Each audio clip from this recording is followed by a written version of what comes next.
Hi everyone, and thank you for joining me over here on my OtterMage Designs YouTube channel. Today I am making a 25-minute video to show you guys how to make glasses look opaque and like they belong on somebody's face. This question comes to you from CutiePie over on Twitch. Thank you for joining me on my the OtterMage channel on Twitch, and if you guys are interested in seeing this stuff drawn live, you can toss me a follow there. But for now, let's go ahead and get started. So first, full disclaimer, I am an affiliate with CutiePie. It's a brand new thing that I'm doing and I'm really excited about it. So if you guys are interested in getting the program you see me working in, I can tell you that it's fantastic, that I've been working in it for a little over a decade and I love it. And I would highly recommend it to anyone interested in doing illustration. While most of this is going to be drawn and I'm going to be talking a lot about what CutiePie can do, this is not a paid advertisement by CutiePie, and I'm going to be doing all of this freehand so that you guys can get an idea of how to do it in as many programs as possible. So I definitely want to make sure that you guys can use the programs that are accessible to you. But one of the things that you need to be aware of is that I have not sped up this video. This video is in real time, so it did take me approximately 25 minutes to draw these glasses on this character. And the reason I'm showing you every single step in this way is so that you have an understanding that A, I am not perfect, and none of us are perfect, and you are going to mess up, and that doing this kind of work is a little bit of trial and error, and it's okay to play around with it. And that's exactly what you see me doing right now. One of the things that you need to know about working in a digital program first is that you have a lot of different options for layers, and I'm going to be taking advantage of a few of those different options on stream. Right now, you can see me working on what is called a normal layer. It is a rasterized layer, which means that I can't do any really crazy manipulation with it, just like I can a vector layer, which we're going to talk about soon. And I'm making these really blobby shapes to get an idea of what kind of shape I want the glasses to be on this character, what looks right for her. Now this is an original character that I was commissioned to draw by someone on Twitch called Dendo, so big thank you and big shout out to Dendo for the commission. I absolutely loved her design and I wanted to use her in this image because she made for a really good template for showing you guys how to add glasses to somebody. So you can see me kind of getting an idea of how these glasses are going to fit on her face and the angle that they might be tilted at. So it's a way that I'm sizing up how much of the rim we're going to be seeing on the top and the bottom, and I'm establishing that we are going to see a little bit more top rim than we would see a bottom rim. But I'm going to erase away all of the parts that we're not going to see. And the reason I'm doing that is so that I can get an idea of what this shape looks like when the hair is in play. I just basically want to see if I'm happy with it. I'm turning down the opacity so that I can start doing a little bit of line work and trying to figure out exactly how I want these rims to look, because the rims are going to be crucial in making sure that the lenses have a little home to fit in. Because without the lenses, or without the rims, we don't really have lenses, do we? Now, a lot of people will make them with the shape tool, and I have definitely done this in the past, but like I said, today, I am going to be showing you how to do it free-handed, so it is going to take me a little bit longer.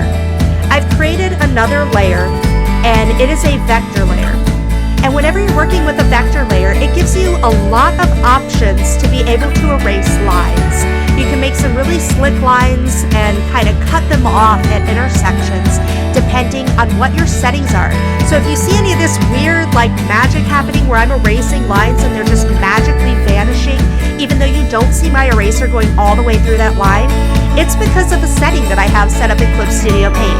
If you guys want me to show you more about how to do that, leave me a comment in the section below underneath the video so that I know that that's what you want to see, and I'm glad to show you a really quick video on how to set that up.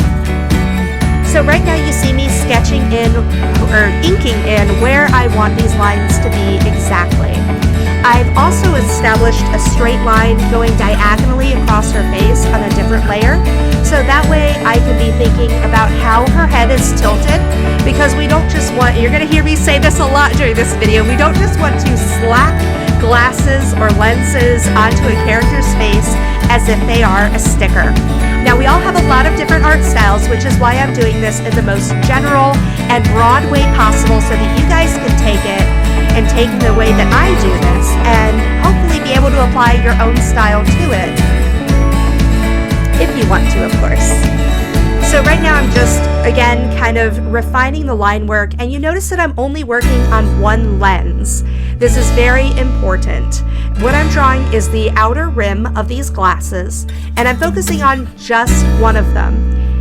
And the reason I'm doing this, and I'm rounding it out even though you're not going to see it from behind that hair, is so that I can mirror it and get the same shape on the opposite side of her face. Now, I don't always recommend doing that where you copy and paste something, because when you're dealing with perspective, that isn't always the best way to go. It can really look like you actually copy and pasted something, but for the purpose of this tutorial and the purpose of how directly this character is looking at the camera, I felt that it would be okay to do this. So now that I've got that on its own layer, so it's not on any of the other ink layers that you see, it's not on any of that, kind of opaque lens, I go up to the edit menu and transform, and I can mirror it horizontally. And then I can adjust it from there. And again, this is all in real time. So this is actually how long it takes me to adjust it. And you'll notice that one of the really important things that I'm going to do here is I'm not going to stick just to where that shadow is that I created before. I'm going to move it around and think about how much I want this lens to overlap her eyes. How much do I want the rim to overlap the eyes? Do I want to see the eyes through the lens? Depending on the character that you're creating, or maybe the character that you're drawing, you may or may not want the eyes to be visible through the lens. You may or may not want the lens or the rim to be cutting across the eyes either. It really depends if you're drawing a manga or a comic on what kind of effect you want to get, what kind of mood you want to set for that image. Do you want the eyes obscured? Do you want a heavy glare? These are all things to think about, as you're actually putting these components together. I highly recommend thinking about it before you start, but we're artists. Sometimes as we get going, our mood changes, or we think, wow, it would really look better this way.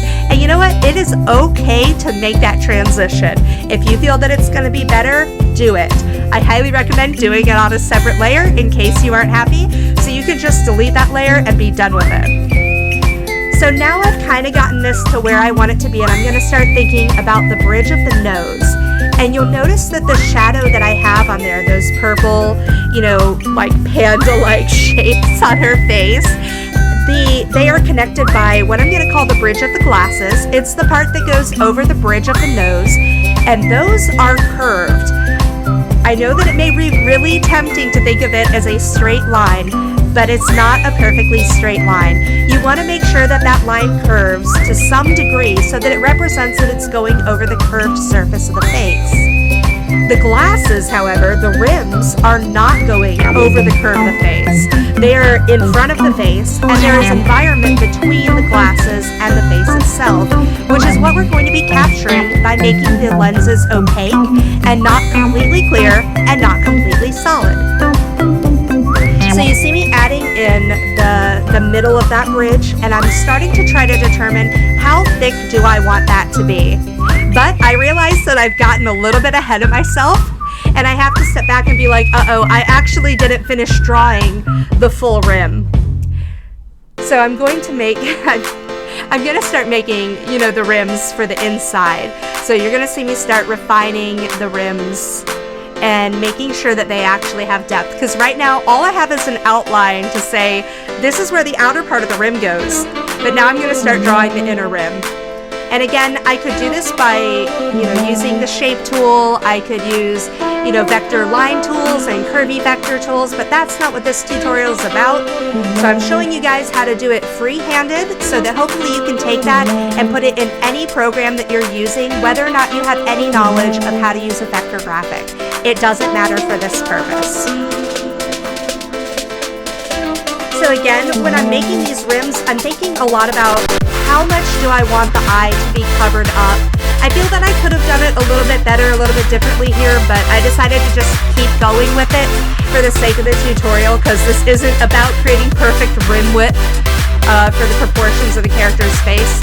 And now you can see that I'm readjusting the width of that bridge over the nose, the glasses bridge, because it was too wide for the width of those rims. So I wanted to make it a little bit smaller, and I decided to not go with creating extra layers or really thick rims, because I didn't want to spend a lot of time on that. I wanted to spend a lot more time talking about how to actually make the lenses themselves opaque. So you can put as much or as little detail as you want into making those rims. You can make really thick, plasticky, clunky rims if you want. And if you want to see a tutorial about how to do that, let me know in the comment section below. I'm happy to show you how to do square, half moon, thick, just full glasses, full lenses. We can show you all of that. So you notice that this is all on its own layer. And I've turned off those, we're going to call them the panda spots. Turn those off for now. And I'm going to select the light blue. It's kind of like a sky blue. This is my default glasses color. Yes, glasses are technically clear, but if you look at anybody's glasses and really, really look at them, you'll notice that they cast shadows upon themselves. And that the more you layer glass on top of glass on top of glass, the more the tint of the glass starts to come through. If you don't own a pair of glasses yourself, I recommend that you check out like any glass cup you might have lying around, or look at your windows. You can definitely tell where that overlaps. And again, I could have cut this down a little bit, but I specifically chose not to because I'm about to make some mistakes, and I wanted to share those with you guys so that you know that if you do make mistakes, that is a-okay, and it's okay to experiment with this. I am actually used to drawing very clunky lenses that cover up quite a bit of the top part of the rim. So I made the mistake of doing that, and that's what you're about to see. I'm going to talk a little bit about why you see me outlining next to the green hair for a second. First, the rims, not the lenses, sorry, are drawn on a vector layer. So that's where I can do that magic to make the lines vanish. And in Clip Studio Paint, when you set a layer as a reference layer using the little lighthouse icon, you are telling it that anything you do on another layer, you want it to take that layer into consideration. So when you see me using a fill tool, which is how I suddenly have a lot of blue on the screen right now, that's what's happening, is it's referencing the line art for the glasses, not the line art for the character anymore. And I'm also kind of coloring it and cleaning up and going over the top of the interior of those rims. And I'm going to realize in a second that I'm not happy with that decision, and I'm going to start backing up. When I set that as a reference layer, what it doesn't capture are those lines for the green hair, because those lines are not on the same layer, right? They're not on the glasses layer. I didn't draw a line there. I probably could have, but the reason I didn't is because I didn't want that line to be affected by any of the other shading that I'm going to do on these lenses. I wanted it to remain on top. So to get it to be right, what I had to do was draw a very carefully placed blue line around the edge of that other line art to get it so that when I used the fill tool, it didn't fill the entire page, which you're about to see it doing here in a couple of seconds. It's a little embarrassing when that happens, but it's okay. Another reason that the fill tool was filling so much over the line art is because that's the setting on my fill tool. And again, if you guys are interested in a video about how to adjust, there we go, there's the blue. If you guys are interested in a video that shows you how to mess with the fill tool settings to go slightly over your lines or be a little bit shy of your lines, we can do that too. But this one, I found it was better to default it to like 1 or 2 pixels over the line, just so that it gets into some of the softer parts of the vector line. And then I'm going to color over the top of the bottom rim inner line. Notice that I'm not messing with the top one, because remember we said that these were going to have more of a top-down look, which means we're going to visibly be able to see more of that top rim with our eyes and the line and the shadow created by that top rim. And we're going to be able to see less of the rim on the bottom because the glass is going to overlap it. So when I turn it back to being blue and opaque like I just did there, you can see the line that I have for the innermost bottom rim It's now slightly opaque because I have the blue on top of it, and I've turned down the opacity of the blue lens so you can see through it a little bit. And when I do that, using that opacity slider that's just above the layers on the right, it's still going to pull in all of those fantastic colors and shading that I have on her skin. All of the highlights and shadows are still going to be relevant. And that's what I really like about the way that I do this. This is why I recommend doing it this way, so that if you want to add glasses to a character, you can. If you want to do it in such a way that it's not going to mess with everything else that you've done on a piece, and you want to work on a lot of different layers and not just do a painterly style where you're all on one layer, this enables you to do that in a very quick and effective way in any kind of style that you want. You can just do it, slap it on there on the top, but it's not going to look like a sticker. What you see me doing right now is I'm going to create 2 linear burn layers and then a normal layer. The 2 linear burn layers are going to be for my shadows for the rims. And I'm doing one hard layer, what I call a hard line shadow, and then I'm doing a softer shadow on top of it. And I'm taking into consideration how the hair is going over the top of the face and the direction of the light as it's cast on the character.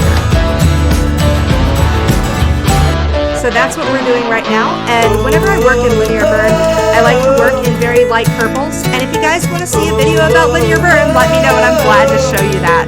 It kind of became a meme on my Twitch channel for a few years because we found that it created some really intense and rich looking colors, and now I found a way to make it look a little bit more subtle. And so I really like working with the linear burn layer, and I like working with a normal layer now to add a little bit of subtle highlight. You'll notice that I'm not using anything that is a bright white. I'm always working in lighter blues or lighter yellows to create highlights.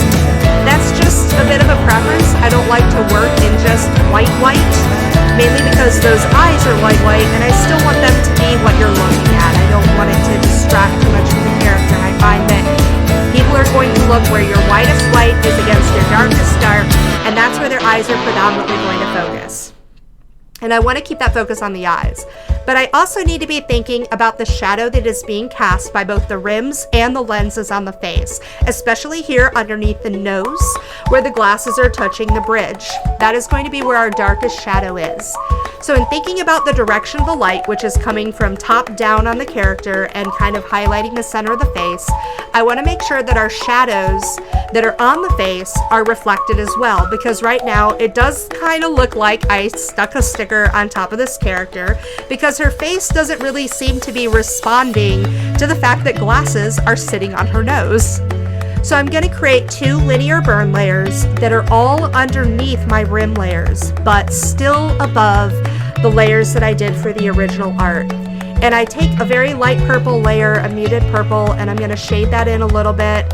I put the harder shadow underneath the nose, like underneath that bridge where the glasses touch it, and then I kind of feather it out a little bit. I'm also going to add a lighter linear burn layer with some pink, just to bring in some more of those warm colors that this character has. And that's really, like, those color choices are going to really depend on your color palette, your preferences. But if you guys want to see a tutorial about how I do linear burn shading, I'm happy to do a video about that as well. As the glasses separate from the face, we want a little bit of an airier kind of shadow, something a little bit fluffier. And in areas where they touch the face, we want those to be a little bit darker and more narrow.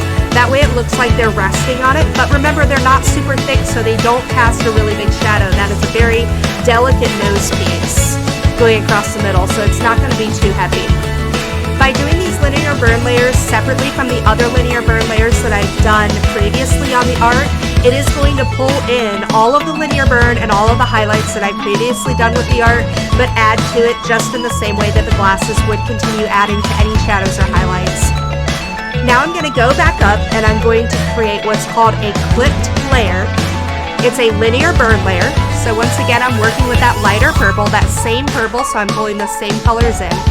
And I'm coloring on that linear burn layer that's clipped down to our glasses lenses. And I'm thinking about the shapes and shadows that are being cast by the hair and the angle of the light. So that's why you guys see me turning it on and off and getting a feel for where those shadows are and if I'm incorporating them.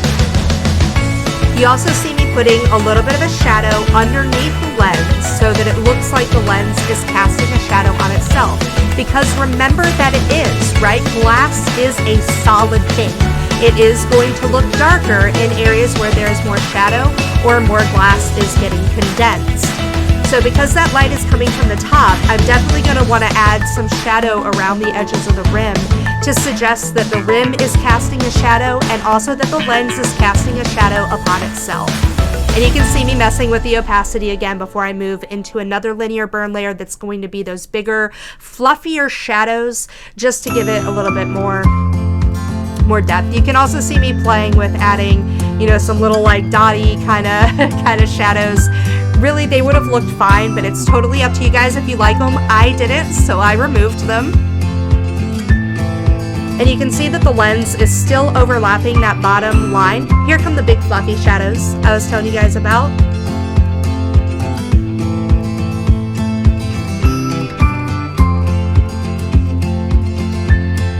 And so now that I've got that in, I can start thinking about the normal layer and how much glare we want to have on the glasses and what that might look like when the glasses are opaque. So I create yet another layer. It's a normal layer, a raster layer, and it's going to be clipped down again, just like those last two linear burn layers were, onto the lenses. And what that does is say, anything that I draw on this normal layer, I only want it to appear on these lenses. Everything that I've drawn on the linear burn layer only appears where those lenses are. They don't go anywhere else. So remember the direction of the light.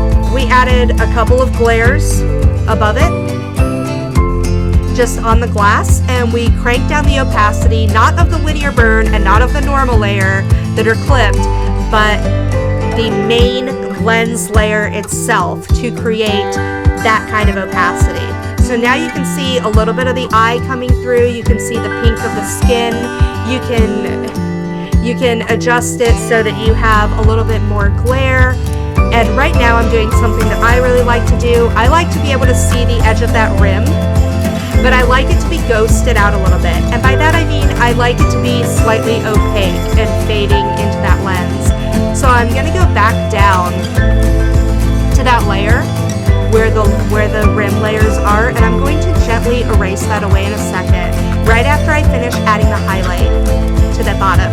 And if you're wondering why I'm adding a highlight to the bottom, it is very good practice in art to, whenever two dark things meet together, you have a light. So two darks make a light. Very, very good principle to remember, because the light is going to hit the edge of one of those two dark things. Otherwise, it just looks like they kind of blend into each other.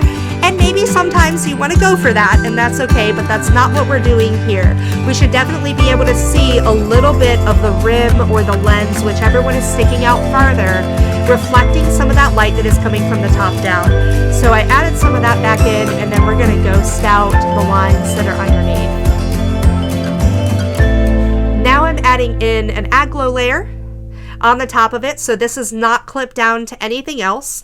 And I'm adding it with this really garish, ugly yellow, and I'm going to adjust the layer and just kind of mess around with the brush a little bit. Keep it really light and airy because I like it to be very reflective like that. Some people don't like the way this looks, but this is one of those really cool ways you can get that kind of Kyoya Senpai from Ouran High School Host Club vibe, where he adjusts his glasses and it glares, or like Integra from Hellsing. It's one of those ways that you can get that effect without just sticking a really big solid white brush on top of something, because you can see how that yellow glow is really pulling in all of those other colors and amplifying them a little bit. It's making it look like there's a lot more atmosphere, which I really like. I think that that looks really cool. And then you can fiddle with the layer settings to adjust how opaque or how solid they are. How much, again, thinking back to how much of the eyes do you want to see. Even if you put on too much of the normal layer glare, you can adjust that down as well. And in Clip Studio Paint, you can change the layer color. So I can select something like this soft purple, or I can select a really dark, ugly purple. And again, if you do something like that, you might consider readjusting how some of those highlights look. I like this kind of more magenta, soft look than the blue that we originally chose, because I feel it goes better with her outfit. And again, if you look, you can see all of those shadows that are underneath on her face. You can see the highlights being pulled in, and I think it really makes her look fantastic. Thank you guys so much for joining me for this tutorial. I hope that you found it helpful. And if you have any questions, please feel free to leave the question in the comment section below. Sorry for the length of the video, but again, I just really wanted you guys to see me working in real time while also being able to actually talk about what I was doing, which isn't something that we can always do on Twitch. So I really appreciate you guys joining, and thank you again to CutiePie for the question. I appreciate you building up the courage to ask me to do this on Twitch, and I'm happy that I was able to show you how I work without having to completely halt Twitch to show you, because I know that can be a little bit difficult for everybody, especially with ads and everything else. If you guys enjoyed the video, please feel free to like, subscribe, and follow my channel. Every little bit does help me, and it's a great way that you can show me and other content creators the support that you want to give us. And if you're feeling extra generous, or you really want to help me grow this channel and you want to see more tutorials, or you want to see better tutorials or more frequent tutorials, one of the ways that you can do that is by joining me over on my Patreon.